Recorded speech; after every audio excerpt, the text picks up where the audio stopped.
Howdy folks, welcome back to my World of Tanks replays with the mighty Jingles. And there it is, I finally got it, the E-50M. This is a hell of a tank. It's by no means invincible. Anything it gets into a game with can kill it. And I had to learn this one the hard way in my first few games. It's new tank syndrome. You get a new tank, you rush out, you think you're invincible, you find out you're not the hard way. Yeah, it's got a great gun. Yeah, it's got good armour. Yes, it's fast. Yes, it's pretty well sloped. No, it's not invulnerable. It suffers the same problems, vulnerability problems that the E50 did, to a lesser degree. If it gets shot at from the side, it's going to get penetrated, but it is a smaller target from the side than the E50. If it gets shot at from the rear, same deal. If you look at the E50, and I did this in my preview of 7.5 on the test server as well, they do look like pretty much the same tank. Well, they are pretty much the same tank. It's just the E50M is just a later model version. Simple as that. But what they've actually done is they haven't changed the actual armour thickness at all, but there is better sloping on it. So it's a more inclined slope at the front. Well, actually, that's not strictly true. What they've done is they've lowered the tank, and while it's the same thickness armour at the front, because the tank is lower, that angle, here we go, if you see what I mean, it's a more inclined slope. It's also a smaller target because there's not as much of it to shoot at. It's the same with that lower plate, and you can actually get good bounces off that lower plate because it's at a much steeper angle and it's a smaller target. Plus, the transmission has been removed to the rear. This thing just doesn't get set on fire anymore. I have the perception, I know it's not 100% true, but I certainly, every time you get set on fire in your E50 or your E75, your E100, or and so on and so on and so on, from a frontal shot in one of these German tanks, you remember it, because the injustice of it all, it's hard to forget. This doesn't happen on the E50. I've never had to use the E50M. Sorry, I've never had to use the fire extinguisher yet. That's well, there you go. That's the game I just had. 1800 XP, 94,000 credits, ace tanker, sharpshooter, master gunner. And Shumi here in my clan, he's desperate to get his hands on the E50M, and rightly so. It's a great tank. But it does suffer, as I said, some of the same vulnerability problems as the E50. They're just not as bad as on the E50. You get shot from the sides and the rear, you're going to get penetrated. But it's harder to shoot the E50M from the sides and the rear, because while it does have exactly the same armour, it's a smaller target. Not by much, but every little helps. The sloping at the sides is pretty much the same, but look at that massive target area, particularly the E50's big fat ass. You get shot at from the sides, they're going to hit you here, the chances are they're going to wreck your ammo rack. Hit you here, they're going to hit your engine, might set you on fire. With the E50M, well, there's just less of it to shoot at, which helps your survivability. As I said, transmission, move to the rear, where it belongs. No longer gets set on fire from frontal engine hits. And the lower plate, smaller target area, and at a steeper angle. So, most of your weaknesses, they're still there, as they are on the other German tanks, but they're not as much of a problem. Stat-wise, this has the most health of any of the tier 10 mediums, 2,050 hit points. I think, let me just double check that for you. I'm pretty sure it is. It's definitely got more health than the Bat Chat. Everything's got more health than the Bat Chat. Yeah, it's more than the M40A1, but it's only about 50 points, and I'm pretty sure that the T62A only has 1950. Yeah, there you go. So it's 100 more than the T62A. It's 250 more than the Bat Chat. It's 50 more than the M40A1. So it has the most health. It's also the heaviest by far, and that's always been true of the Germans. But that's actually not a disadvantage, because with this top speed of 60 kph, just like the E50, this is a great ramming machine. And did we mention that top speed? Massively powerful engine, so it is the heaviest, but it has easily got the most powerful engine. Acceleration is not bad. On the flat, it can get up to top speed reasonably quickly, and it doesn't slow down too much when it climbs hills. It is a very, very powerful engine. And that 60 kph top speed combined with that weight means you can do 350 on damage when you smash into somebody, and use this thing as a rammer, which is nice. Also, 44 degrees traverse speed. Praise the Lord and pass the ammunition. That is phenomenally good. Let's just compare that to the E50, which had 26 degrees traverse speed. This thing turns almost twice as fast as the E50, and that is fantastic news, because it means whereas the E50 was mostly suited to being a long-range sniper, but could kind of brawl if it had to, you'd really rather not be brawling on an E50, but you don't mind it on the E50M because of that turning speed. Now, it is the slowest turning speed of the Tier 10 mediums. Well, it's definitely slower than the T62A, it's definitely slower than the M48A1, and no, believe it or not, the poor old Batchat is the slowest. So it's the third slowest of the Tier 10 mediums, but you can outturn a Batchat, so it's not slow, and it's nearly twice as good as your Tier 9 predecessor. The armour hasn't changed one bit. It's exactly the same armour thickness, front, side, rear, turret and hull as the E50, but it's just a smaller target all round. Lower profile at the side, lower profile at the front, which means it's harder to hit that lower glacis. It's at a steeper angle, it's a smaller target. It's a all-round well armoured machine. This is probably the best all-round armoured of the Tier 10 mediums. And you can bounce crazy shots with this thing if you angle it right, and that's great news. Turret traverse, it actually has a reasonably fast turret traverse. I mean, this is just so un-German of it. Which was, was the same as the E50, but, if you're used to driving German, particularly the German heavy tanks, I mean, what was the Panther 2? 28 degrees, VK3601, 26 degrees, Panzer 4, 20 degrees. So, and don't even get started about the heavy, so appalling turret traverse. But these things, that's fine. That's great after playing other German medium tanks, especially the heavies. 30 degrees turret traverse it turns this thing into a capable brawler combined with that hull traverse as well. And that's something that the E50 could do but didn't like doing. But you don't mind doing that now in the E50M. So, it's a great sniper. It's a fantastic sniper. But it can get stuck in too. View range and signal range, yeah, they're all the same. The only difference there is that the M48A1 has 420 metres, whereas all the others are 400 and 720. But it's the gun on this thing. Oh, well, quick look at the research tree. There is nothing to research. The Batchat has a new gun to research. The M48A1 has a new gun to research. T62A and the E50M are exactly as they appear in the shop, so nothing to research, and this is the gun that you're getting. It's awesome. Now, the rate of fire is kind of slow, but for that rate of fire you get 270mm of penetration, best of all the Tier 10 mediums, 390 average damage, joint top of all the Tier 10 mediums, the best accuracy, 0.3, and while it ain't the fastest aiming time, it's still pretty damn quick, 2.1 seconds. That gun is absolutely amazing. Now, one thing that a lot of people are getting mistaken when they see these Tier 10 mediums is they think everybody's using gold ammo. They're not. Armour-piercing composite rigid APCR ammo is the credit ammo on the Tier 10 mediums. The gold ammo is high explosive anti-tank.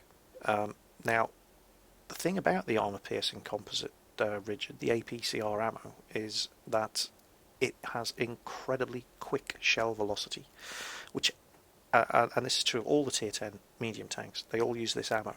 And what that basically means is it's just easier to hit the targets because the shell doesn't stay in the air for as long. If you've ever used a howitzer, one of the old 105mm derp guns, particularly the 75mm howitzers on the smaller tanks like the T18 or the M5, you will know what I'm talking about when I say shell velocity, because you'll pull the trigger at a target 200 metres away and you have to wait half a second or more for the shell to hit the target. Obviously with a normal tank gun you don't sit around waiting as long because the shell has higher velocity. The velocity on these APCR shells is ridiculous. It's practically point, shoot, bang hit. There is almost no flight time, which makes it easier to aim at and hit the targets with these tank guns. And that's the same of all the tier 10 mediums. The T62A, the Batchat, the M48A1, they all use that ammo. So it's just really, really good stuff. The high explosive anti-tank stuff, well, I don't fully understand the details. I hardly ever use gold ammo. But I understand that there are issues with this purely because the penetration isn't as good as it appears on paper. I mean, it says up there, we're looking at what? Say 300 average penetration on the heat ammo, and on the APCR, it's, well, in this tank it's 270, but there's something to do with the way sloping normalises the parameters of high explosive anti-tank, and it's one of the reasons why the E100 with gold ammo isn't that good. I don't understand the full details, but the point is, there's not a lot of reason to be using the gold ammo on these things, because the APCR credit ammo is just so good. I mean, it has its advantages, but in Clan Wars, people are going to use gold ammo because every advantage helps, but there's absolutely no reason to even bother in random games, company battles. This stuff is good. Equipment, well, I wiped out my credit balance when I bought this thing, and I've had to play a couple of games of the Type 59 to earn enough money to start fitting equipment to it. But tank gun rammer. Now, with tank gun rammer, ventilation, and 100% brothers in arms on your crew, the reload of that gun is 7.92 seconds, which is more than acceptable, considering it is the slowest reloading gun of the tier 10 mediums. 7.92 seconds is fine. What other equipment would I fit to this? Well, definitely gun rammer and vents. No question about it. Definitely on that. Vertical stabilizer, perhaps. Definitely get more benefit on an M48 or a T62A or a Batchat than you would on this, because you tend to be, if possible, using this as a sniper, shooting from a stationary long distance position rather than on the other tanks. But, you know, you can get stuck in, and on some maps you have to get stuck in, so vertical stabilizer wouldn't be a waste on this. Is there anything else you could use that would be better? Well, 2.1 second aiming time ain't bad, so an enhanced gun lane drive isn't essential. Spol liner to reduce the amount of damage you take from when you ram other tanks. Well, spol liners aren't actually, they're just not that effective. Wet ammo rack? No, I haven't really noticed it getting ammo rack that often. Camouflage net? Not really. I mean, yeah, you could use one. If you spend most of the game sitting still and aiming at long range, then yeah, you could use a camo net. But basically, I guess what I'm saying is there isn't anything on here. I mean, binoculars, maybe coated optics. Yeah, coated optics might not be a bad idea on this thing. In fact, you know what? I'm going to put them on. I seem to have one sitting in the garage. There you go. I guess what I'm saying is, once you've got the vents and the gun rammer, you can pretty much stick what you want on here, just according to taste. There isn't really anything else that this tank needs. So, knock yourself out. Pick what you like. Moving on to crew skills. Well, this was my Panther crew. Sold my Panther a while back, but I kept the crew. And boy did it come in handy, because now I have 121% crew, vents, brothers in arms, and they're halfway through the second skills. So what skills have I gone for? Well, I've gone for mentor on the commander, just because I want to get these other skills up as quickly as possible. And commander skills are, well, you know, they're all a bit jack of all trades. Don't really find myself losing crew in these things, so no. Eagle Eye perk, no. Sixth Sense would be useful. I think once that hits 100%, I'm probably going to swap it for Sixth Sense. And then maybe move on to repairs or camouflage or whatever. But yeah, commander skills, there's not really a lot to choose from. Gunner skills, on the other hand, I've gone for snapshot after Brothers in Arms, because the other gunner skills, well, improves the accuracy of a damaged gun. I always save my repair kit for the gun on this. Deadeye perk, extra critical damage. Yeah, it'd be nice. Maybe when that hits 100%, I might swap it for Deadeye. But in the meantime, while we're leveling the skill up, snapshot for more accuracy during turret rotation. The driver, yeah, again, drivers get some good skills, and I have gone for clutch braking for even better traverse speed, because every little helps. If you're fighting those other tier 10 medium tanks at close range, they can mostly all turn better than you, so, you know, every little bit helps. What are the skills? Well, off-road driving would be useful.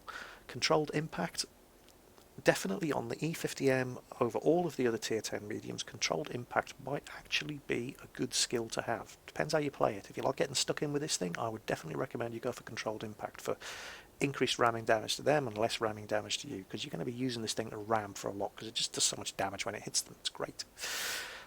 Smooth ride, no. On the M48, yes, because that's very accurate when you fire on the move anyway. This thing, it always pays to stop, aim and shoot, because you have the accuracy, and you can even aim for weak spots when you're stopping and aiming on this thing. So smooth ride, no, but I've gone for clutch braking.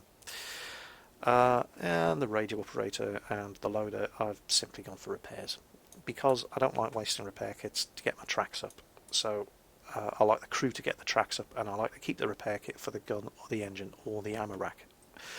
And here we go, the price of fame. Being messaged again. Sorry, middle of a video review, you're going to have to wait. Well, I think that just about covers it. So let's get some replays under our belts and see how this thing performs in the field. So we're here on airfield.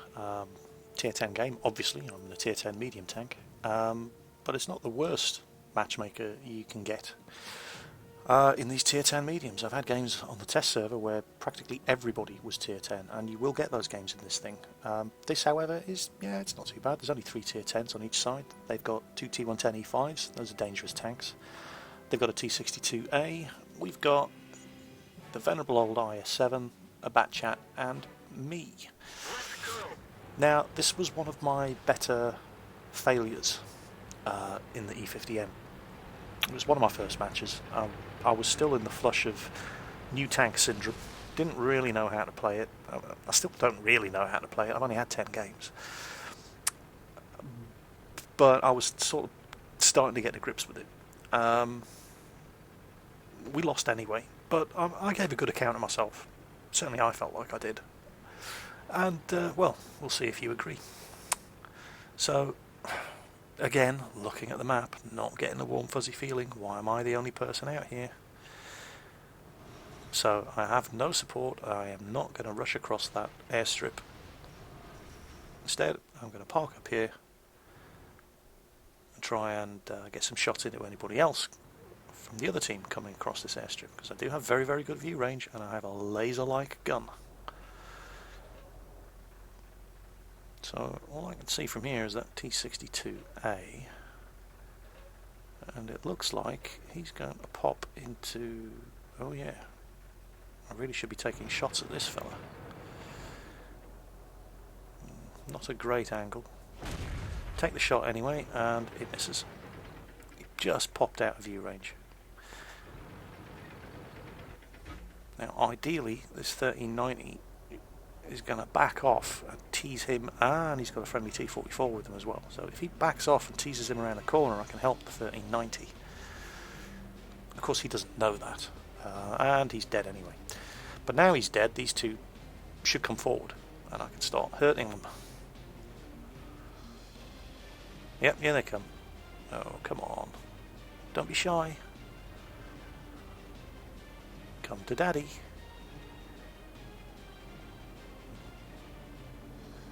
Okay, 2 of them and a T110 E5. They see a lure on the map, surely they're going to come out and try to shoot him. Oh, lousy gun depression on this thing, by the way. Just trying to get it in the right shot where you can actually bring the gun to bear can sometimes be a problem. There, that looks a bit better. Oh yeah, you like that, don't you, bitch? Hello. Dodgy shot, take it anyway. Oh. Hit the column in front of him. Oof. There. Now, yeah, I shouldn't have taken the shot at the lure. I would have been able to kill that T62A. Instead, we finish off the T44, which I'm sure the lure is very grateful for. Can we save him? Somebody else just took a shot at him. Oh no. Again. Yeah, I shouldn't have taken that shot. I should have waited until I saw him. But the lure survives, and we get the T-62A. Although that lure's probably... Yep, there he goes, he's dead. 2 T-110 E5s. However, that one looked like it went right through his gun mantle. 270mm of penetration for you.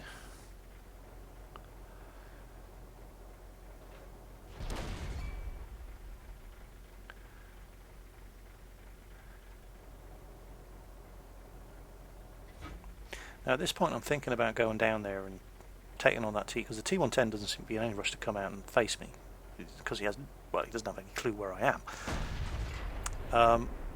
So I'm taking a couple of pot shots at this 12T, looking for an easy kill, keeping an eye on the T-110 and thinking maybe I should go down there and hunt him out.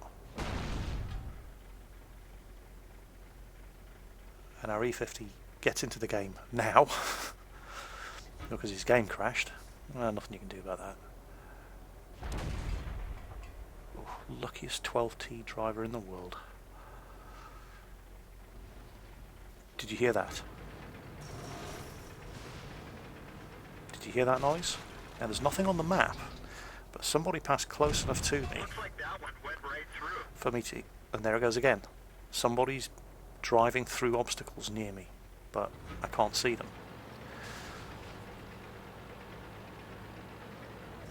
Hopefully that also means they can't see me, so let's go and see what we can do about that.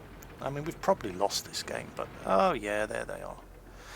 So that's an X-Lorraine and a Tiger 2 on a 100%. Track say that one.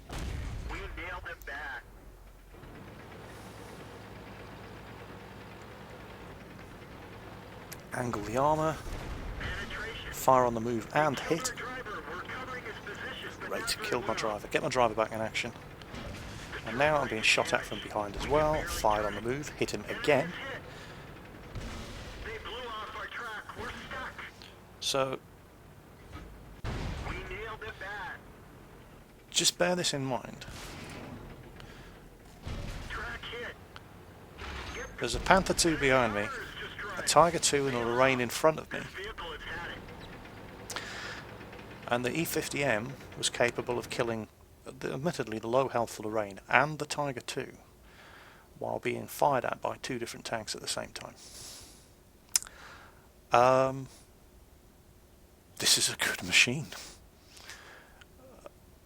Did I make some dodgy choices in that match? Yeah, I did, certainly towards the beginning. But I mean, I couldn't go out there on that flank alone, so the position that I chose was probably the wisest one to go for, but the shots that I took, some of them could have been better. But towards the end, I think I pretty much did everything I could be expected to do, and we did come out of that with 4 kills and damaged 2 enemy tanks. So even on a loss, 651 experience and 44,000 credits. Now you're going to find, we didn't get a sniper. Oh well. Now you're going to find with these things they are a huge drain on your credits, unless you're winning games, because full repairs, nearly 29,000 credits, and we fired 18 shots at 1,000 credits plus per shell, so that was actually negative credits. We actually lost money on that fight. Even though we made 44,000 credits, we lost money. And I found that playing game after game after game on this, having absolutely awful teams in a lot of them, and basically just not winning, I had to stop playing it because I ran out of money. And I had to play a few Type 59 games to get, you know, a reasonable amount of credits back up again. But 3 Type 59 games, 200,000 credits, and then I could start playing it again. And then I got this game. More or less the same matchmaker. I mean, there's more tier 10s, but not that many. There's only 4 of us on each side. But no tier 8s, other than the KV5, but it's his own stupid fault for platooning with the T95. And over this side, same again, T32, who's platooned with an IS-8. So, yeah, this would not normally have seen any tier 8 tanks in this match, except for the artillery and, you know, the light tanks, but they're artillery and light tanks. Now I've started in a pretty good position. I'm right at the front of the pack, and I'm one of the fastest tanks on the team. They only have a bat chat as far as their mediums go. We've got a bat chat and a pattern and me, and the only light tanks in the game, so we should be able to take the hill. It's just a question of the casualties that we take. Also, T110 E5 coming up with us. Good quick American heavy. So if we can't win the hill on this one, we don't deserve to be playing.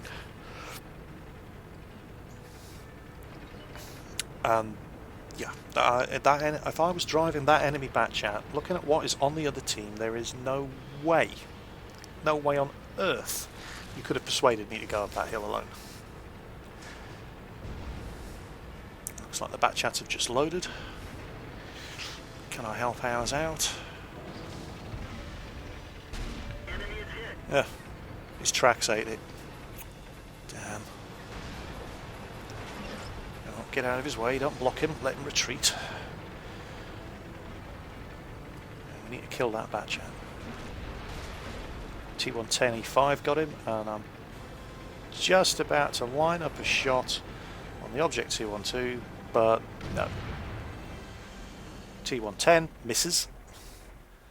I could have had him. But anyway, he's dead. That's what's important. So we've knocked out half of their artillery, and we've already killed their only medium tank. So things are looking good. This is a problem that I often have on mines when I get the hill. Okay, we're up here. Now what? Because there's a lot of us up here.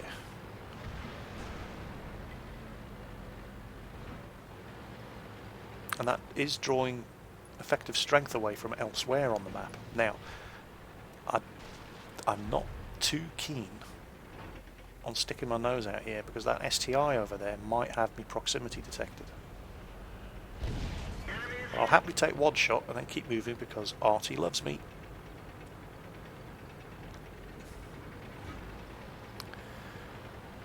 And I don't want to give that object 268 too many chances. Yeah, I'm pretty sure that STI, if I can see him, pretty sure he can see me. Just because we're within 50 metres of each other. So I'm not going to make it easy for Artie to hit me. Or that object 268, or that Jagdtiger, who both might have shots on top of the hill. And do seem to be doing quite well out of it. Don't know who's over there on the first of the two islands. Right, do I really need to be on top of this hill? What good am I doing up here? I don't seem to be doing a lot of good at all.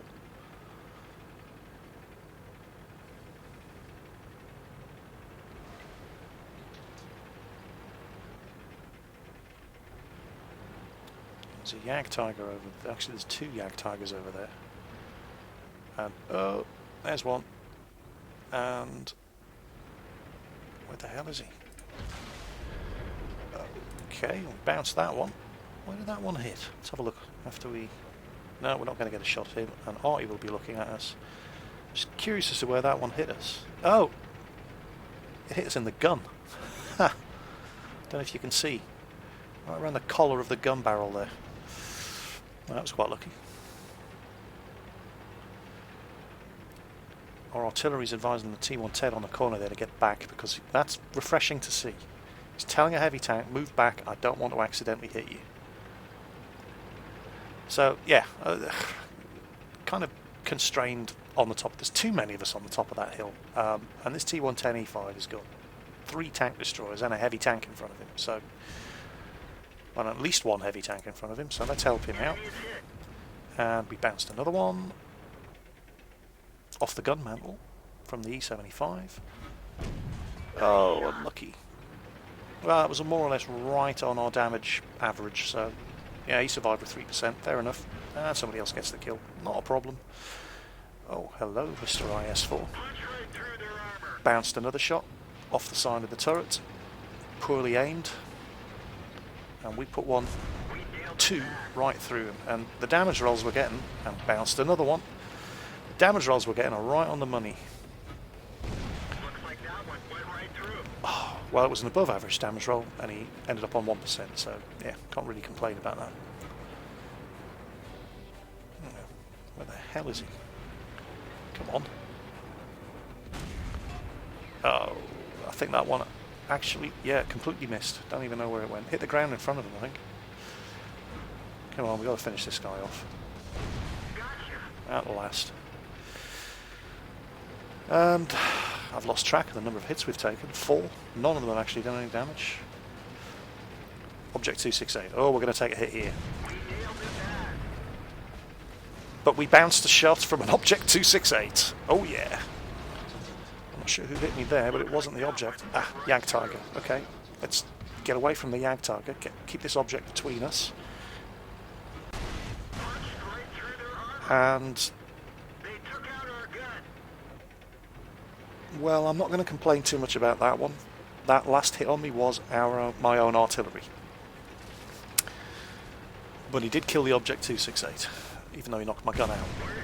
Okay, big old hit from the Jagdtiger, but that's as low as I can get my gun down. But it's good enough with 270mm of penetration. There's an STI. Alright, let's not let him shoot at us. Let's encourage him to turn his gun elsewhere and use what cover we can. Because he does have a good gun. Well, there's lots of nice dead tanks over here I can use as cover. So let's do that. Where is he? Oh, T92 finished him off. Thank you, Artie. No longer my problem. I'm just umming and ahhing here, trying to. I know I'll still be on the map as far as enemy artillery is concerned. I just want to keep moving, unpredictably, just in case they are trying to get me hit. I should have popped off their radar by now. But just in case there's anybody over there with eyes on that corner, I'm not going to go straight around it. I'm going to go wide. Hopefully I can make it round without being spotted. 692 health. Well, either of those tank destroyers could kill me with one hit. And the artillery certainly could. Not worried about the KV-5, but those two TDs could be bad news. Alright, T-95 is over there. Don't know where the T... Oh, and there's the T-30. Right, so I needn't have been cautious after all. No shot at the T-30. Looks like that building with a red tile roof is in the way. Alright, let's go looking for their artillery. I should be able to one-shot hit him.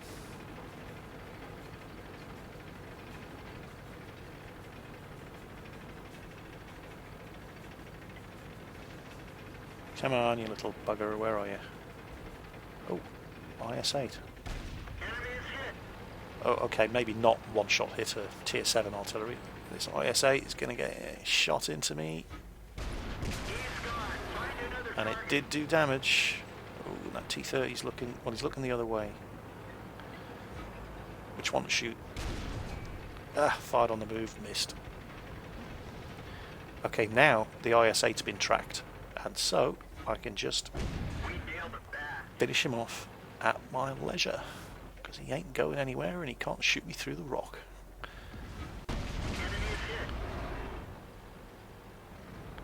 And now it's just a question of finishing off the T-95 and the KV-5.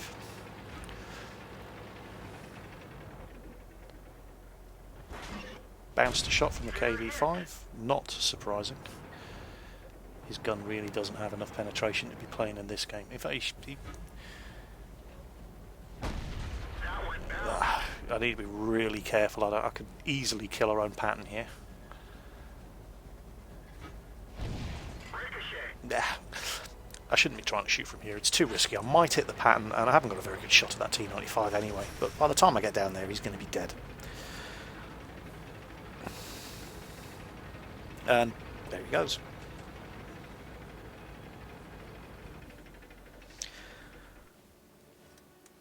And that, to date, and I have only played 10 games in the E-50M so far, but that is my best game. In fact, that was good enough to get me Ace Tanker, which was nice. No special awards, but 3 kills, 4 damage, detect 22 shots fired, 20 hit the target, took 10 hits, and I'm not dead. Crazy amount of bounces. One of those hits was from our own artillery. Took a hit from an Object 268. A couple of two big hits from a Jag Tiger. The rest were just minor collision damage, and everything else bounced. Proper angling. This is a superbly well defended vehicle, and that gun is just awesome. 270mm penetration, 390 damage, 0.3 accuracy. What a gun. Just what an all-round package. I love this tank. It is so good. And I can only get better at driving it. Made a couple of dodgy decisions in that game, but I think getting down off the hill was the right thing to do. There were just too many of us up there, and there weren't enough of us doing, anything else. And I think it turned out to be the right decision. And that, more than anything else, not just in this tank, in any tank, is going to be the gauge of your success on the battlefield. It's not so much about what you're driving or how you're driving it, although that is a factor. It's the decisions that you make. I've had games where I make poor decisions and I don't do very well. I've had games where I make good decisions, but the random number generator's against you and you still don't do very well. But if you can have a game where you have a little bit of luck on your side, or you make your own luck and you make the right decisions, and you end up with, 1800 XP, 94,000 credits. And let me see, what do we get out of it? Well, nothing official, but you're going to get a lot. I got Ace Tanker out of this game, I got Master Gunner, I got Sharpshooter.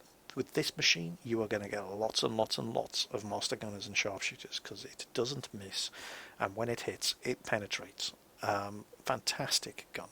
Great tank. Lovely all-round package. My new favourite tank in the game?